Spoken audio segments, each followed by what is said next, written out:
Hello everyone. Today we'll be installing Mr. McGregor's fence. To install the fence, you'll need a couple of tools, so gather up the ones listed on your printed installation instructions. Double check your kit components for damaged or missing items. To prepare for installation, mow the area where you plan to put up the fence. This diagram depicts a three-sided fence, with the fourth side as a pre-existing barrier. Be aware that this barrier is relatively unprotected against climbing or digging, and that a four-sided McGregor fence would offer more complete protection. Our first step is to put batteries in the Energizer. Once they're inside, flip the switch and make sure that the light is blinking. Turn the Energizer off and mount it near where you plan to put up Mr. McGregor's fence. We've chosen to mount it on a wooden post, but it can also be mounted on the small spike, which is included with the kit. Next, we're going to lay down a plastic weed barrier along the length of the fence. This prevents weeds from growing up and touching the electric wires. An electric fence with weeds touching it is an electric fence that isn't working properly.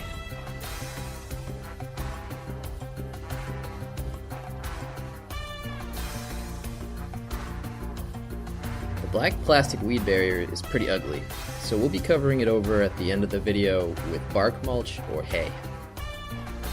Now that our weed barrier is down, it's time to lay out the posts. Lay out the 27-inch posts, evenly spaced, along the length of the weed barrier.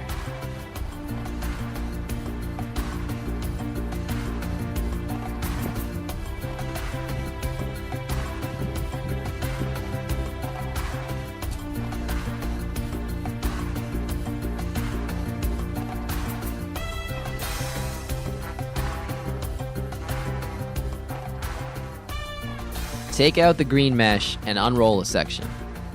If you opted for the additional squirrel barrier, then this is the point where you will attach it. Unroll it and use the twist ties to hold it to the green mesh fencing. Don't worry about the strength of the twist ties, they're just holding it in place for the moment. Snap two insulators onto each of the 27-inch posts.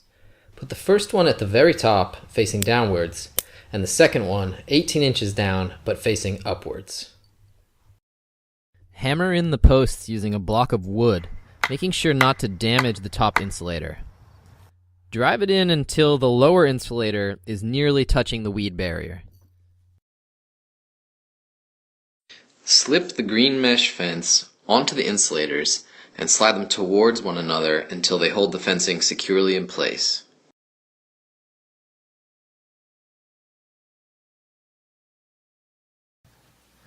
Now that you're getting the gist of inserting your posts, the video is going to demonstrate all the things you may have to do while putting up your green mesh fence.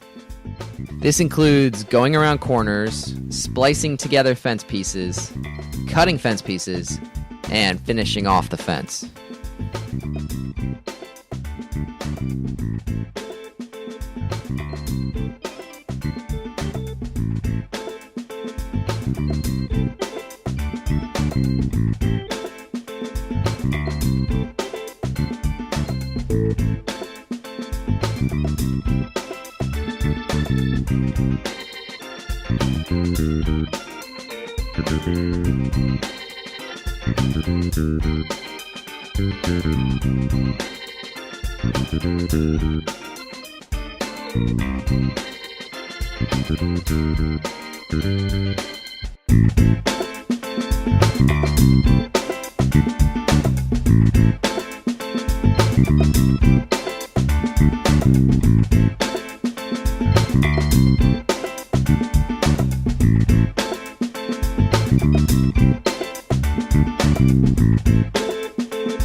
If you want to make a gate for a wheelbarrow, then leave a gap in your fencing which is wide enough to accommodate one. Then cut a piece of fencing 6 inches wider than the width of your gap.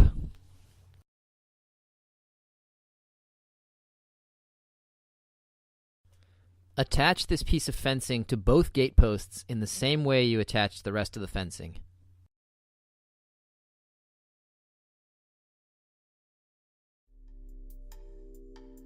When you want to use your gate, simply remove this piece of fencing and bring your wheelbarrow through.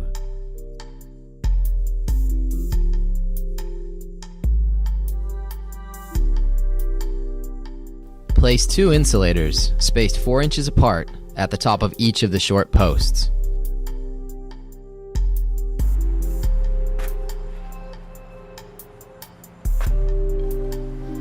Lay out the short posts at equal intervals around the outside of the fence, just as you did with the first set of posts earlier.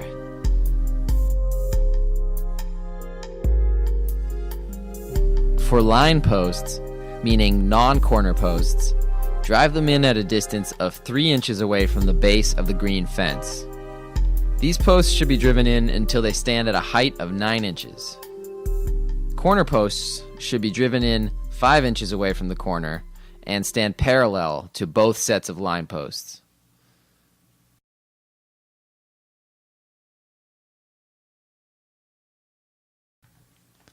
Our next step is putting up the electric wires. The video is going to demonstrate all the different things you might need to do while installing the electric wire, such as starting a run of wire, connecting to a line post, going around a corner, looping back, and terminating.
Alright, now the fence is fully set up and it's time to cover up the weed barrier.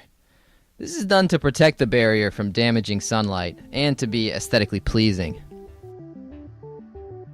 You can use almost anything on hand to cover up the weed barrier. Many of our customers prefer wood chips or bark mulch because it lasts a long time and it is unlikely to touch the electric wires. Nothing should ever be touching the electric wires. After you've finished that, we're going to set up the grounding system. Drive the ground rod into the ground in an area which is moist and close to your fence and energizer. This will limit the distance the charge needs to travel underground. Loop a piece of wire around the rod between the two nuts and tighten them until they're pinching the wire.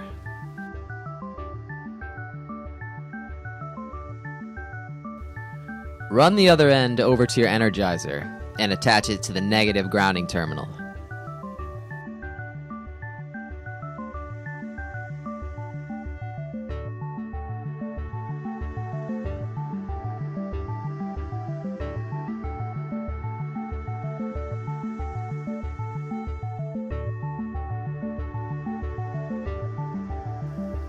Now let's connect the active wire to the energizer. Take some of your extra wire and attach it to the wire that you strung onto Mr. McGregor's fence.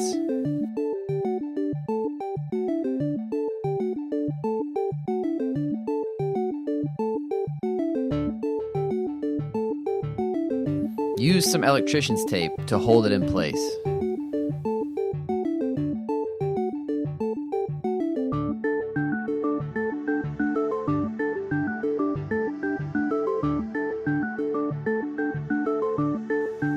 Take the other end of the wire and attach it to the active terminal on your energizer. Make sure that the wire is not coming into contact with anything and is not in a place where people or pets will run into it.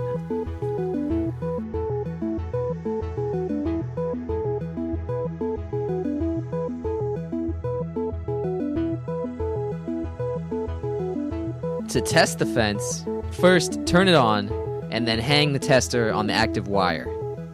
Place the tester stick into the ground and the small light should begin flashing. It can be difficult to see in the sunlight, so try making some shade if you're having difficulty. And now you're all done. And Mr. McGregor's fence is ready to begin protecting your garden.